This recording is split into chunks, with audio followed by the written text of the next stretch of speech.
It's been a while since I've actually talked about wrestling, and these past few days have brought a lot of good news, a lot of stories about pro wrestling, some surprises, some great news, some fantastic developments, also some concerning stuff as well.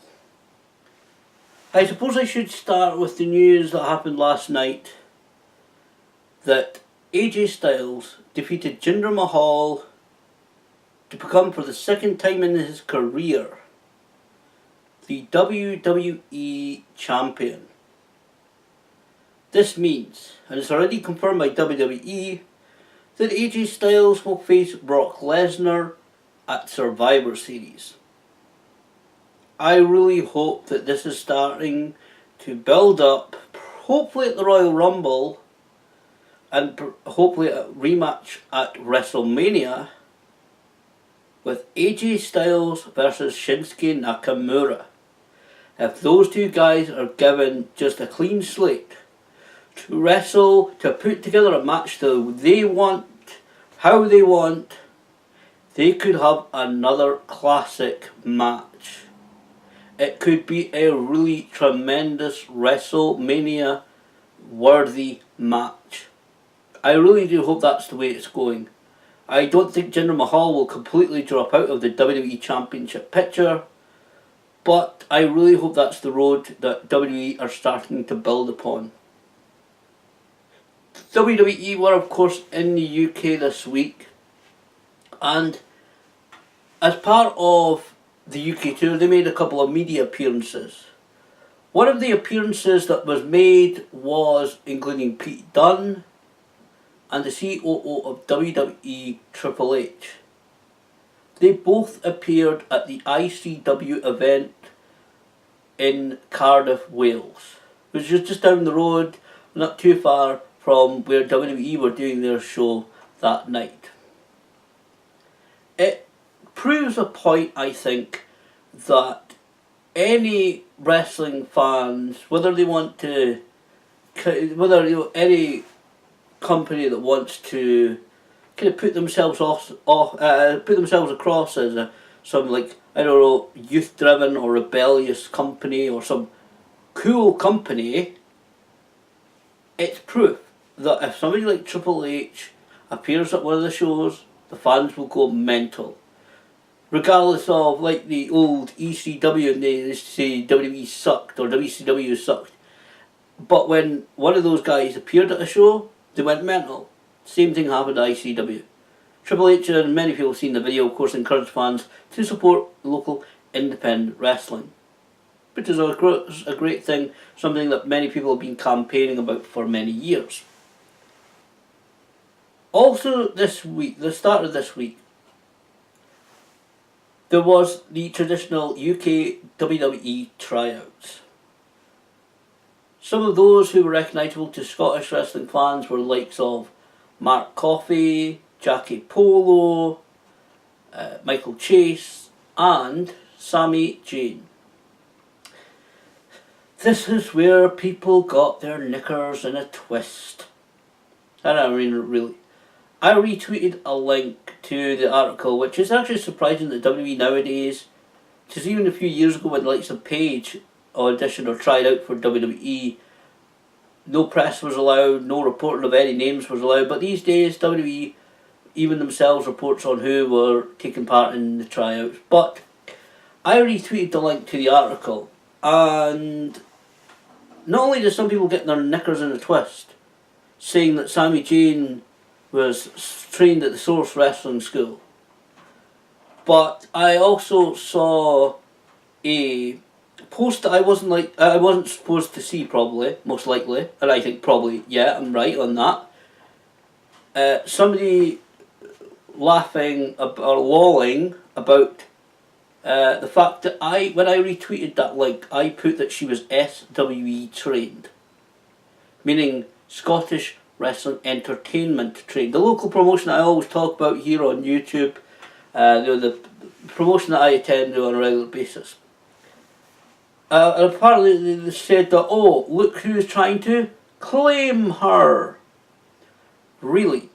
Well, for all those who are getting their knickers in a twist. Whether you want to acknowledge it or not, whether you want to admit it or not, and this is not a personal attack on her, because if her or anyone else in the tryouts or anyone gets a chance at WWE or even a WWE tryout, it's a great experience, good luck to them. But those who get in their knickers in a twist, whether you want to acknowledge it or not, because I know that SWE, Scottish Wrestling Entertainment, based here in Dundee, do shows monthly at the Adler Complex, including welcoming the Monster Abyss on December 16th. And yes, I will give them a plug right in the middle of this, because that's what I do. And I don't care, because this is my channel, it's my video, it's what I do. So I'm a big wrestling fan. And somebody said that I tried to claim her. Really? Well, the fact is, whether she wants to admit it, whether they want to admit it, whether anybody else has said, don't think that SW is the cool company, the fact is that I put SW Trained on that retweet due to the fact is that where did she get her start in wrestling? Scottish Wrestling Entertainment. That's the company that she started with. That's the company that gave her the opportunity to get into wrestling. Yes, she might have found somewhere else. She might have ended up training somewhere else. There's lots of places in Scotland these days. But that's where she happened to start training. That's where she started wrestling matches. Ones that I personally witnessed. I'm not sure whether I actually saw her debut #1 match. I'm not entirely sure. I might have, might not. I'm not sure. But she certainly started in SWE. Scottish Wrestling Entertainment. That's why I put SWE Trained, because that's where she started. A few years ago when she left SWE, she started trying to tell people she was solely trained at the Source Wrestling School. And yes, she went and she trained there, and it's a good school. It was led at one point, kind of fairly recently now, a year or so ago, by Killian Dane, who's now in NXT, a guy that I have always admired and watched in Scottish wrestling, former actually SWE heavyweight champion, because I know some people will be waiting for that for me to mention his career in SWE. But I put SWE Trained because that's where Scottish Wrestling Entertainment is where she started. It's where she started wrestling. Started where she did her first matches. It's where she began her career. That's why I put SWE Trained on the retweet. So it's not a case of claiming her because she was SWE Trained. I know it may not be the cool company. I don't know about her feelings about SWE these days. She's hardly appeared in the last couple of years. Women have never really worked out, unfortunately. Women's division never really worked out in SWE, unfortunately. But the simple truth is, and again, this is not me having to go at her or anyone else, but those who got their knickers in the twist, it seems they got the knickers in the twist. She started in Scottish Wrestling Entertainment. That's why I put it. That's the truth. Again, whether people want to admit it, whether people like to admit it, whether people's feelings about SWE or whatever, that's the truth. She started in SWE. That's why I put SWE Trained, because she was. Even hunt down I think you just simply called Rowdy Piper's Piper's Pit podcast. You find one in Scotland. It's online still somewhere. It's the kind of older version that he did in 2012 when he was over here making that Hell for Lycra 9 appearance. He recorded one at the TFM studios, and Sammy was there, Ambrose, Stephen Magnus, Charles Phoenix, Mr. News was producing it. Of course, Alan Smith used to be working there and now working for the company Bauer Media, covering politics. But she said it there. She talked about it there, and that's how she became a mother as well. I'm not going to get into personal things because I don't do that. But she started in SW. That's the point to draw a line under it. She started in Scottish Wrestling Entertainment, so it's not trying to claim her. It's just simply the truth. Speaking of the truth, what an amazing match was made for Wrestle Kingdom 12. What a match. Kenny Omega was in the ring with the Young Bucks, and there was a video promo played that featured Chris Jericho. Now I saw Dave Meltzer's tweet, I think it is, saying that, and I don't know whether it's changed or not, his opinion, but or whether what he knows, but I think he said something like he believed Chris Jericho's WWE contract had expired. Whatever the case is, Jericho appeared via video promo challenging Kenny Omega to a match on January the 4th at the Tokyo Dome. Kenny Omega accepted the match, and it's on Kenny Omega versus Chris Jericho, January the 4th, Wrestle Kingdom 12 for New Japan Pro Wrestling. That's going to be a good match. I'm really looking forward to it. I think Kenny Omega will have to put in a lot of the work for this match. Not saying anything against Chris Jericho. He's not as sprightly and as young as he used to be, but the main reason why I'm saying that Kenny Omega will have to put in a decent amount of work for this match is for a couple of reasons. Number one, the Japanese crowd are very difficult to read. That's one of the things they say in pro wrestling, you've got to read the crowd. Well, sometimes the Japanese, especially in New Japan Pro Wrestling, it's a very traditional Japanese company. Where's the sound? It's quite quiet. I've seen some events the last couple of years where it's pretty much silence for New Japan. And you think, well, that must be very strange to work in front of. But Kenny Omega knows the Japanese fans. He knows what modern day Japanese fans like or don't like, so I think he'll be great to advise Jericho on Jericho's return to New Japan about exactly, how to work the match or what some of the steps to go through the match, to put the match together. I think Kenny Omega's knowledge of the modern day Japanese fans will be very valuable in this contest. But that should be a great match.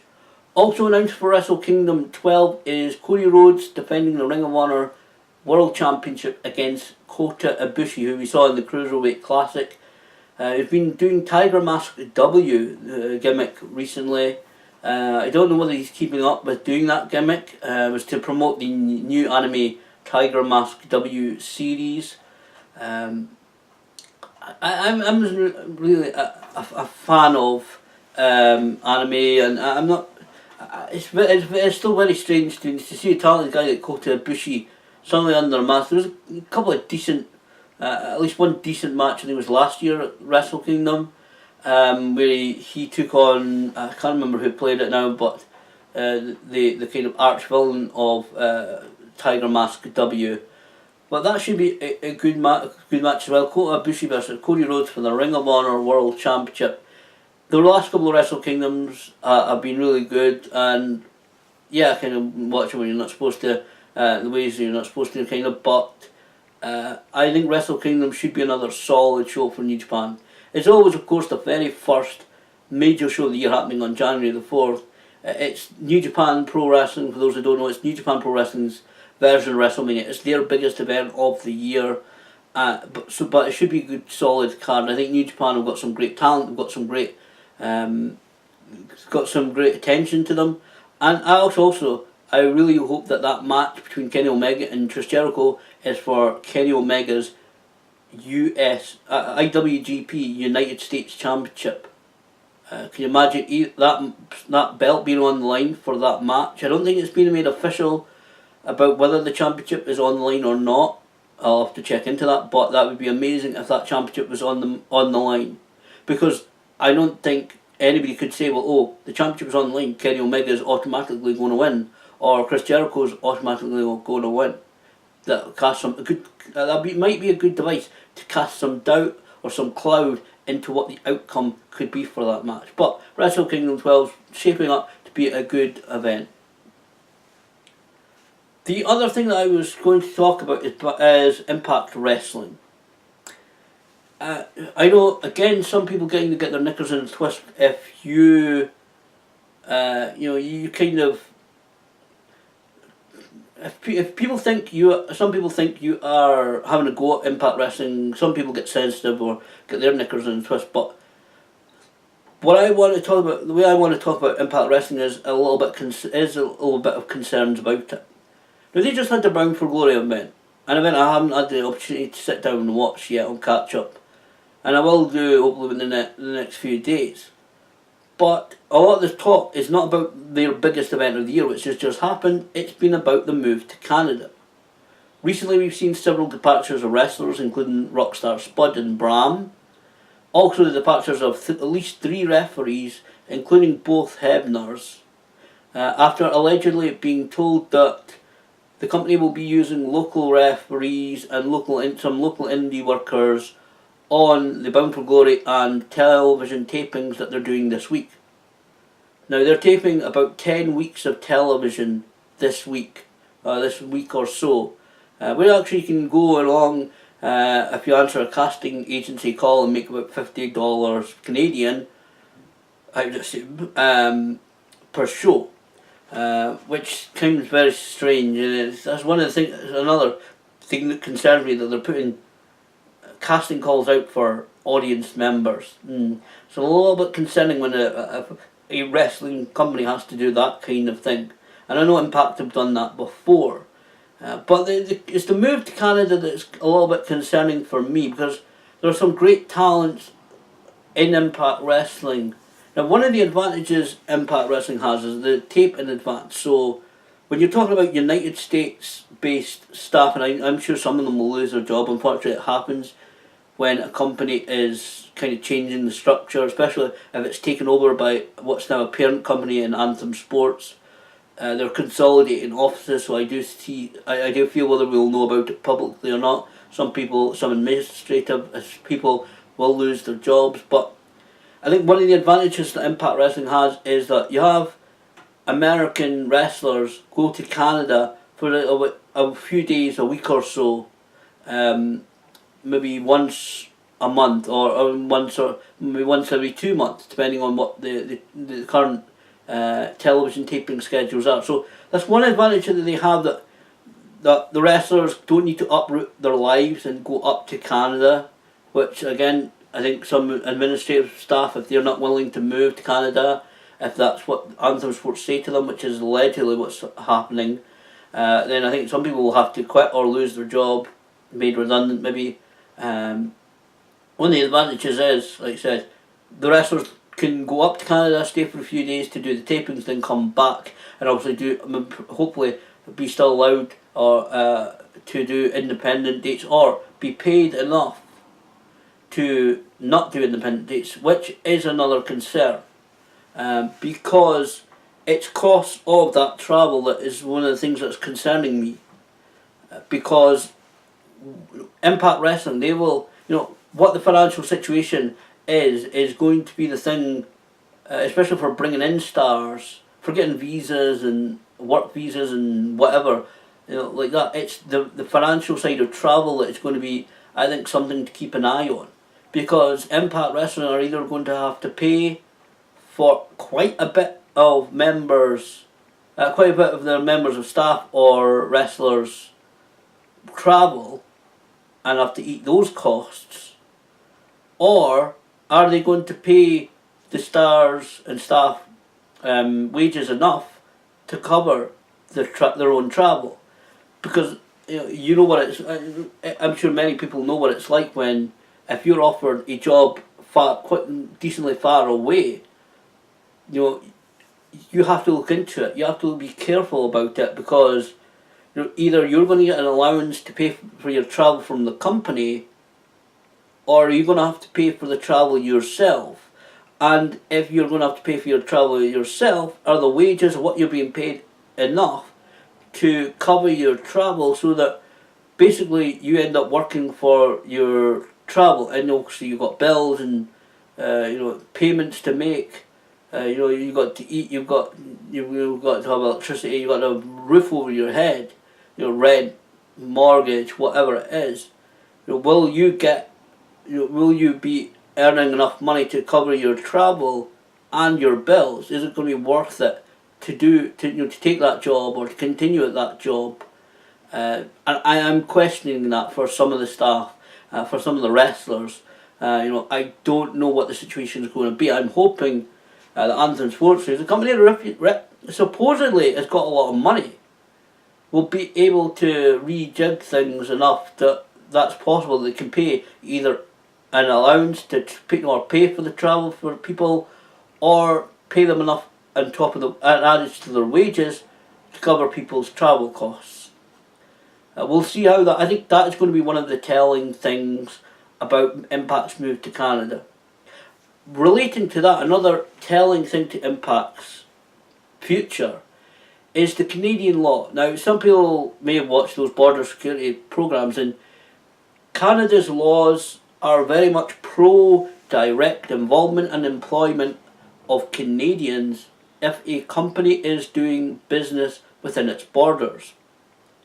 There is, I'm not sure what the percentages are, what the allowance is, but there has to be a decent amount of Canadians being involved, employed by that company, especially if, and it seems obviously this move is going to be permanent for Impact Wrestling, moving from Orlando and Nashville to Canada, wherever it is. I'm not sure where they're moving to Canada, but when they move, there's a certain percentage of Canadians that have to be employed by the company, and again, they might have to make room for those employees.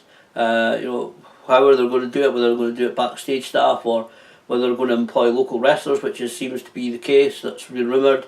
That's been reported again to the referees. We're told we're going to have some more indie wrestlers. We're going to have some more local wrestlers. We're going to have some more local We're going to have local referees involved in. A couple of them, like Earl Hebner's been with the company for almost 10 years now, at least. I think another one of the referees that quit as the non-Hebner referee, I can't remember what his name is now, but he's been with the company for about 13 years. So to make that kind of decision to ask for his release from the company, it's quite a major one. So it looks like they are being told, what we are hearing, that they'll be using more Canadian, more local workers. And again, that's a part of the law in Canada of a company doing business. It's again, especially extended business within the border of Canada, that they have to have a certain percentage of Canadians involved in that company, which may push people out, whether it be, again, administrative staff, backstage staff, or wrestlers. So that is one of the concerns, but I'm hoping that it works out for them. I really do. There's never really been a worldwide company in wrestling that's emanated from Canada. I know there's been like Stampede Wrestling, and I know obviously Scott D'Amore, I believe still runs Border City Wrestling, so they may benefit from a relationship with Impact Wrestling. I'm not sure what the status of any relationship, because I know Scott D'Amore is very close with Jeff Jarrett, and that whole situation with Jeff going to rehab now, and Global Force Wrestling and Impact seemingly parting ways before any official takeover can be completed, and whether we'll see anything from Jeff Jarrett. But filling that void of Impact Wrestling leaving America, but there's never really been a huge worldwide promotion based in Canada. Hoping we'll see this, hoping Impact Wrestling are taking positive steps in the direction that they want to go in, whether it being for Anthem Sports or whatever. I'm really looking to see what they're doing. We'll certainly see within the next few months what direction or what that they're going in, who they're using on their backstage or on screen, and what kind of direction that Anthem wants Impact Wrestling to go in. And I certainly feel with Jeff Jarrett and the Global Force relationship gone, I think Anthem certainly have their own ideas, their own views on how they want the company to proceed, and we'll see all of that in the next few months. It will really be telling, obviously by this time next year, where we see the direction, what the company looks like, how it's presented, how the matches, how the storylines are presented, how the matches are presented. It's all going to be very telling over the next few months.